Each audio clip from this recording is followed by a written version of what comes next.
Hello students and all viewers, Assalamu alaikum, welcome to अपने teacher.com. I'm here with the same platform. और कैसे हैं आप लोग? सब खैरियत से हैं, ठीक ठाक हैं? चलिए शुरू करते हैं. एग्जैक्टली हम बात करके आ रहे थे chapter number 2 first year physics के अंदर, जिसका नाम है स्केलर्स एंड वेक्टर. और आज का हमारा टॉपिक क्या रहेगा? वो टॉपिक एग्जैक्टली मैं इंतजार कर रहा था कि वीडियो के साथ साथ मैं टॉपिक लिखवाऊं, और आप लोगों को इस टॉपिक के लिए बहुत ज़्यादा इंतज़ार भी होगा. और ये टॉपिक बेइंतहाशा इंपॉर्टेंट भी है एग्जाम के पॉइंट ऑफ व्यू से.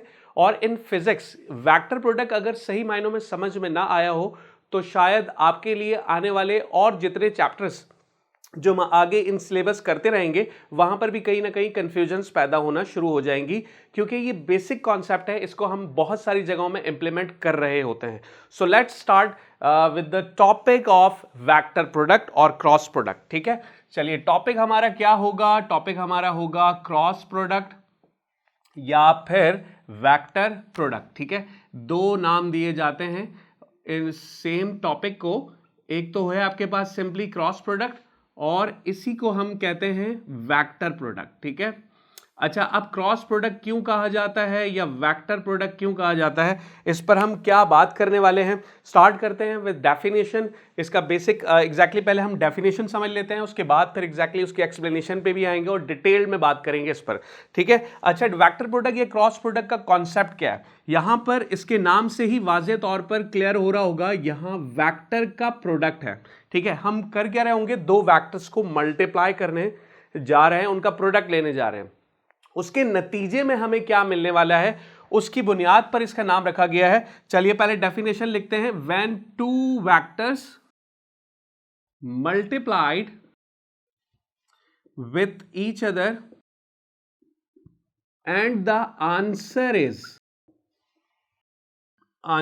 Is also a vector quantity. जी हां, यहां पर हो क्या रहा होता है कि हम दो वेक्टर्स को मल्टीप्लाई करते हैं और उसके नतीजे में जो हमें रिजल्ट मिलता है वो भी एक वेक्टर क्वांटिटी होती है, जिस वजह से इसे हम वेक्टर प्रोडक्ट कहते हैं. ठीक है, अच्छा, क्रॉस क्यों कहा जाता है? क्योंकि एग्जैक्टली जिन दो वेक्टर्स को हम सपोज करेंगे और जिनको मल्टीप्लाई कराएंगे वहां पर हम इन बिटवीन वेक्टर्स जो साइन यूज करेंगे वो क्रॉस का साइन होगा, इस वजह से हम उसे क्रॉस प्रोडक्ट कहते हैं. इसके अलावा कोई और दूसरी वजह नहीं है. क्रॉस प्रोडक्ट या वेक्टर प्रोडक्ट का कॉन्सेप्ट एक ही है. यहां पर हम दो वेक्टर्स को मल्टीप्लाई कर रहे होते हैं और उसके नतीजे में हमें एक वेक्टर क्वांटिटी मिलती है जिसे हम वेक्टर प्रोडक्ट कहते हैं. ठीक है, अच्छा, ये सिंपली आपके पास definition. When two vectors multiplied, when two vectors are multiplied, when two vectors are multiplied with each other and the answer is also a vector quantity is called, then such type of product is called vector product और cross product. ठीक है, right, ठीक है. चलिए definition हो गई, हम इसकी एक्सप्लेनेशन पर आते हैं और उसको समझते हैं हम कौन कौन से दो वेक्टर्स कंसिडर करने वाले हैं यहां पर. तो ये आ गई आपके पास एक्सप्लेनेशन की हेडिंग, जिसे हम एक और नाम भी दे सकते हैं, रिलेशन. सॉरी. अच्छा, यहां पर हम बेसिकली वेक्टर प्रोडक्ट के रिलेशन की बात करेंगे और in detail diagrammatic pictorial representation की हेल्प से, ताकि हमें वाज़ेह समझ में आ जाए. क्योंकि ये वेक्टर्स है ना, वेक्टर्स को जब तक ड्रॉ नहीं किया जाएगा इनके दरमियान रिलेशन को सही मायनों में समझ में आना नामुमकिन सी बात है. ठीक है, चलिए अब यहां पर हम एक काम कर लेते हैं, सिंपली एक दो वेक्टर्स कंसिडर कर लेते हैं. कंसिडर टू वेक्टर्स,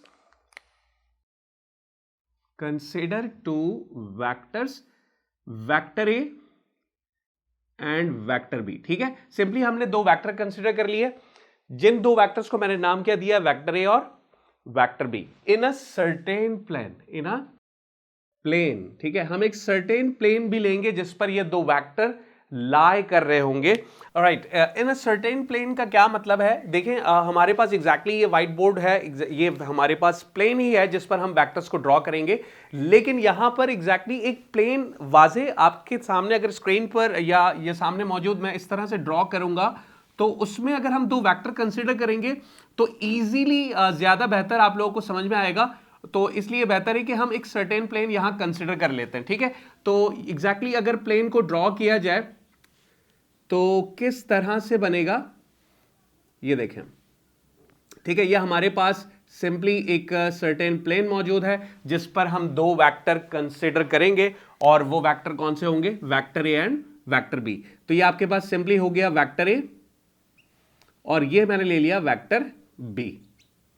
अच्छा, अब वेक्टर ए एग्जैक्टली किस डायरेक्शन पर आपको दिख रहा है, एक्स एक्सिस की डायरेक्शन। अगर हम कार्टेशियन कोऑर्डिनेट सिस्टम बनाते हैं फ्रॉम द ओरिजिन, जहां से ये दोनों वेक्टर कॉन्साइड कर रहे हैं इनिशियल पॉइंट से, उस इनिशियल पॉइंट को मैं कंसिस्ट कर लेता हूं वो इंटरसेक्शन कार्टेशियन कोऑर्डिनेट सिस्टम का जिससे एक्स एक्सिस और वाई एक्सिस जिस पॉइंट पर कट कर रहे होते हैं, जिसे हम ओरिजिन का नाम देते हैं, ठीक है। तो ये आपके पास सिंपली हो गया एक्स एक्सिस और ये हो गया वाई एक्सिस, ठीक है।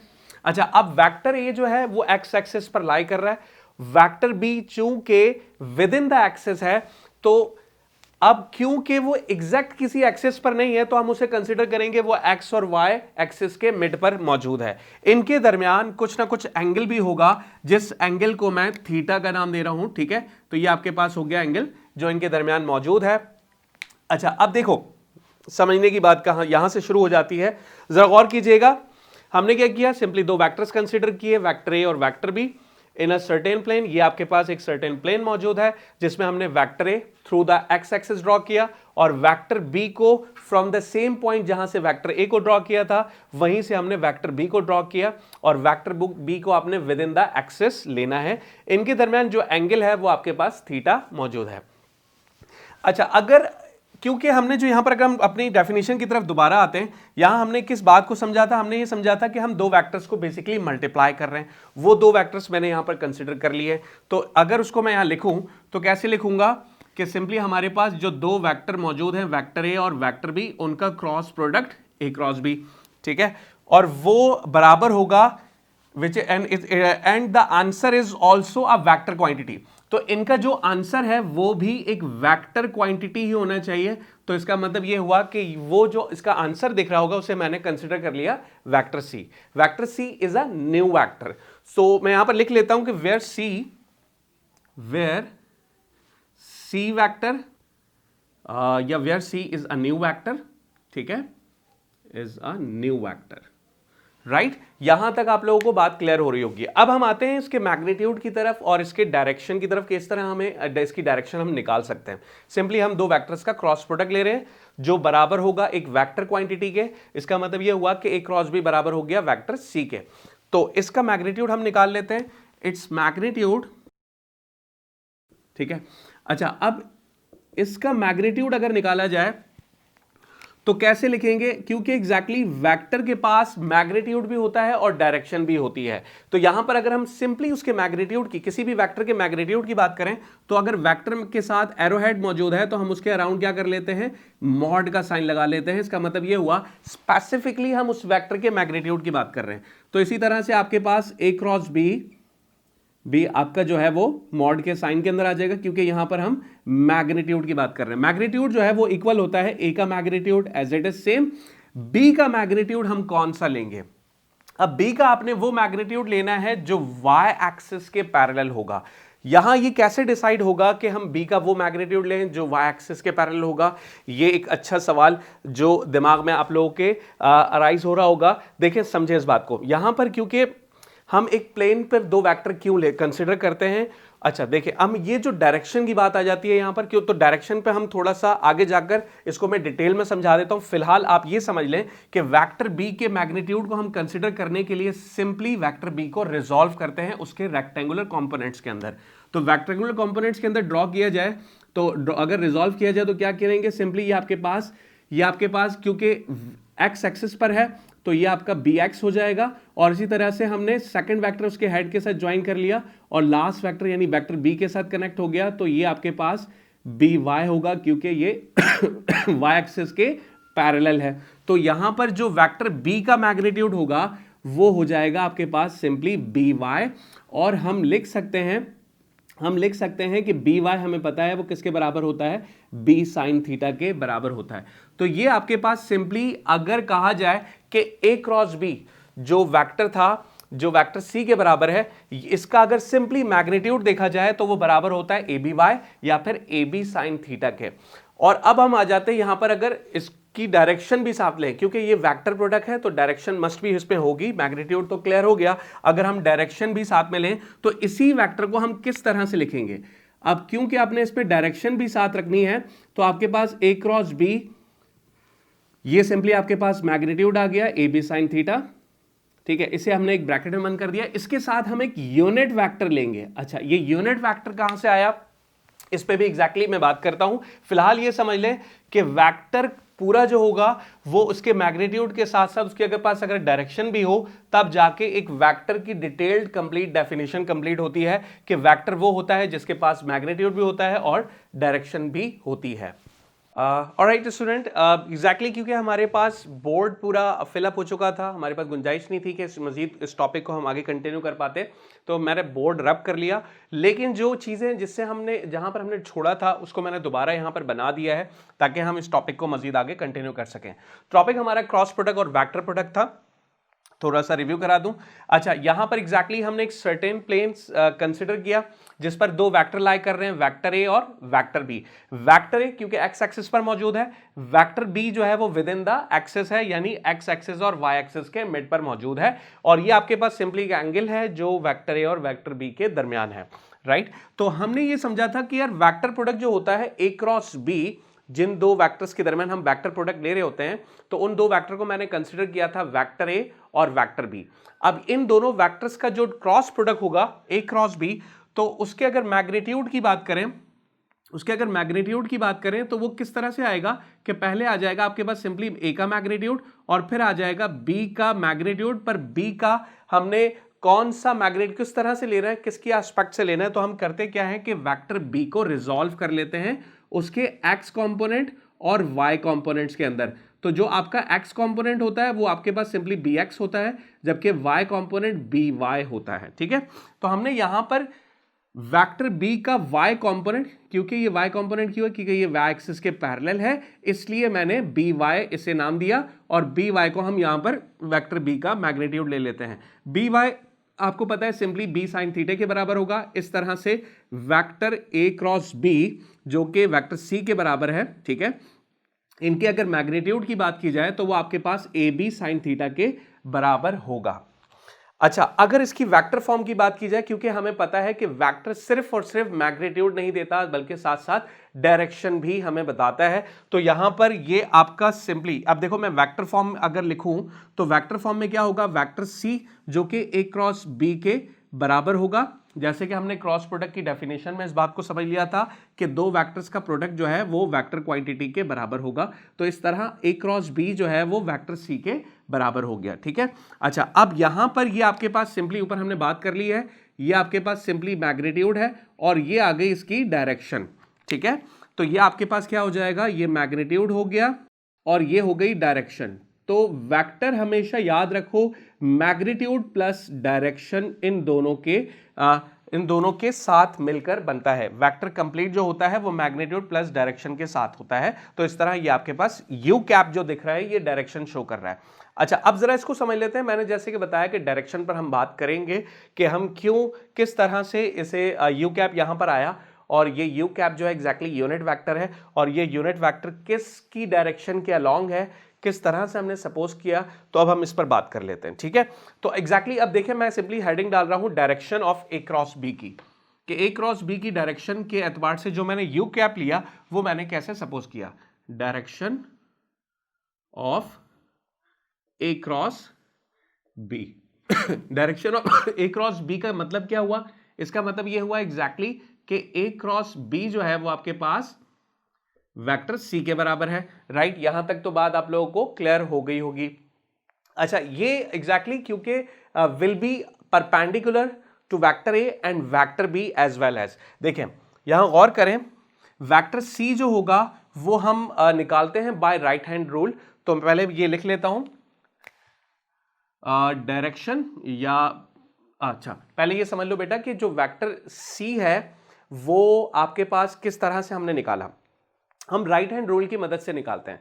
ये मेरे पास सिंपली मेरा राइट हैंड है, ठीक है। तो आपका जो आपकी हथेली होती है जिसको हम पाल्म कहते हैं, ठीक है, यहां पर मैंने उसको सिंपली यहां रख लिया, ठीक है। अब आपने अपनी फिंगर्स को कर्ल करना है, क्योंकि हम वेक्टर ए क्रॉस बी ले रहे हैं ना, ए क्रॉस बी ले रहे हैं, तो ए क्रॉस बी का मतलब हम जो रोटेट करवा रहे हैं एंगल का वो ए से बी की जानिब होगा। तो अगर आप ए से बी की जानिब अपनी फिंगर्स को कर्ल करते हो तो क्या होता है, थंब आपकी डायरेक्शन को शो करता है।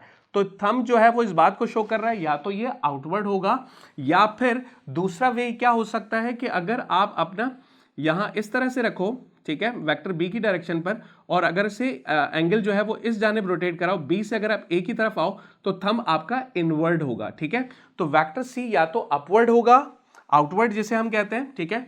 तो वेक्टर सी की डायरेक्शन बेटा कहां हो जाएगी, सरफेस के परपेंडिकुलर हो जाएगी, ठीक है, सरफेस के परपेंडिकुलर हो जाएगी, यानी वाई एक्सिस की डायरेक्शन पर एग्जैक्ट आ जाएगा आपके पास यहां इस तरह से। तो ये आपके पास सरफेस के परपेंडिकुलर हो गया, और ये हो गया आपके पास वेक्टर सी। जो न्यू वेक्टर आया ए क्रॉस बी की मदद से वो है वेक्टर सी, और वेक्टर सी उस सरफेस के परपेंडिकुलर है जिस सरफेस पर वेक्टर ए और वेक्टर बी लाई कर रहे हैं, ठीक है। तो इस तरह अब हम लिख सकते हैं, हम ये बात भी लिख सकते हैं कि जो आपके पास वेक्टर ए क्रॉस बी है जो सी के बराबर है, will be perpendicular to vector A and as well as vector B, will be perpendicular, means ये साइन है परपेंडिकुलर का, perpendicular to vector A and as well as vector B. क्या vector A और vector B के vector C perpendicular है? चलिए diagram पर गौर करते हैं। देखिए वेक्टर ए जो है वो आपके पास एक्स एक्सिस के अलोंग है। अब वेक्टर ए इस वेक्टर सी के परपेंडिकुलर है बिल्कुल 90 डिग्री पर। ठीक इसी तरह से वेक्टर बी भी वेक्टर सी के परपेंडिकुलर होगा।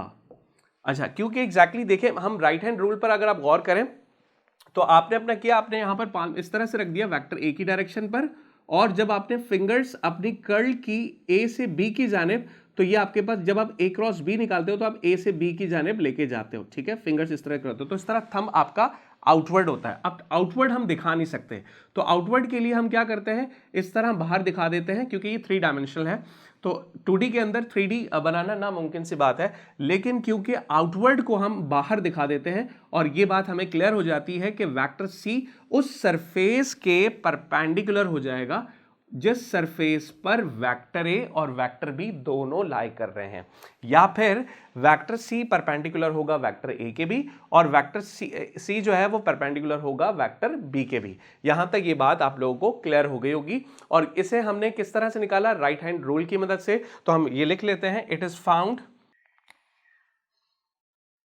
इट इज या डायरेक्शन ऑफ, क्योंकि हम डायरेक्शन की बात कर रहे हैं ए क्रॉस बी की, it is found by using right hand rule। ठीक है, तो आपने क्या किया बेटा, सिंपली वेक्टर सी की डायरेक्शन हमने कैसे निकाली, by using right hand rule, और वो मैंने यहां पर आपको ए क्रॉस बी, जब हम ए क्रॉस बी निकालते हैं तो हम सिंपली क्या करते हैं, हम अपने जो है पाम को यहां पर वेक्टर ए की डायरेक्शन पर रखते हैं और फिंगर्स को कर्ल कर लेते हैं ए से बी की जानिब, तो इस तरह थंब जो है वो आपका वेक्टर सी को शो कर रहा होता है, दैट इज आउटवर्ड। और आउटवर्ड को हम यहां किस तरह से दिखाएंगे, हम यहां इस तरह ऊपर करके दिखा देते हैं ताकि हमें अंदाजा हो सके कि थंब जो होगा वो आपका आउटवर्ड है, और आउटवर्ड का मतलब वेक्टर सी जो होगा वो परपेंडिकुलर होगा उस प्लेन के जिस प्लेन पर वेक्टर ए और वेक्टर बी लाई कर रहे हैं। तो मैंने यहां देखो 90 डिग्री रखा, और इसको हम ये समझें क्योंकि एग्जैक्टली क्योंकि पूरे प्लेन के परपेंडिकुलर है, तो प्लेन में 2 ही वेक्टर थे, वेक्टर ए और वेक्टर बी, तो इंडिविजुअली वेक्टर ए के भी परपेंडिकुलर है वेक्टर सी, तो यहां मैंने लिख दिया, और वेक्टर बी के भी परपेंडिकुलर है वेक्टर सी, तो मैंने यहां पर 90 डिग्री आपको दिखा दिया। ठीक है, तो यहां पर आप लोगों को ये सारी बात क्लियर हो गई। अब ये जो यू कैप आपको यहां शो हो रहा है कि यू कैप जो है वो डायरेक्शन हमें शो कर रहा है, तो वो यू कैप क्या होगा, वो वेक्टर सी का यूनिट वेक्टर होगा, वेक्टर सी का यूनिट वेक्टर होगा, क्योंकि वेक्टर ए और वेक्टर बी उस प्लेन पर लाई कर रहे हैं जिस प्लेन पर जिसका हम वेक्टर प्रोडक्ट ले रहे हैं, तो हम इसकी डायरेक्शन जो निकालते हैं वो राइट हैंड रूल की मदद से निकालते हैं, और राइट हैंड रूल हमें ये बताता है कि वेक्टर सी उस प्लेन के परपेंडिकुलर है, और वेक्टर सी का जो यूनिट वेक्टर है वो यू कैप है, इसलिए हमने डायरेक्शन के लिए यहां यूनिट वेक्टर रख लिया जो कि यू कैप होगा। ठीक है, तो अब चाहो तो यहां पर लिख सकते हो where u cap is a unit vector in the direction of vector C. ठीक है, वेयर यू कैप, ठीक है, अच्छा इसे हम एक स्क्वायर इस तरह से ब्रैकेट में रख देते हैं। ठीक है, where u cap is a unit vector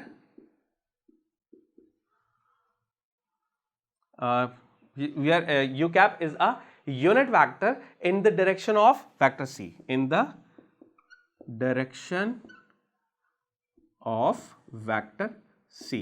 okay, चलिए अब इसका जल्दी से स्क्रीनशॉट ले लें और इसे अपने पास शेयर कर लें रजिस्टर पर। ठीक है, ताकि आप लोगों की एक आध दफ़ा इसकी ज़रा प्रैक्टिस हो जाए, तो उसके बाद फिर आप लोगों को ये टॉपिक कभी भी कंफ्यूज नहीं करेगा। हम इंशाल्लाह इसके बाद आने वाली प्रॉपर्टीज़ पर बात करेंगे वेक्टर प्रोडक्ट की। तो इंशाल्लाह तब तक के लिए अपना बहुत सारा ख्याल रखिएगा। Thank you so much. Allah हाफ़िज़।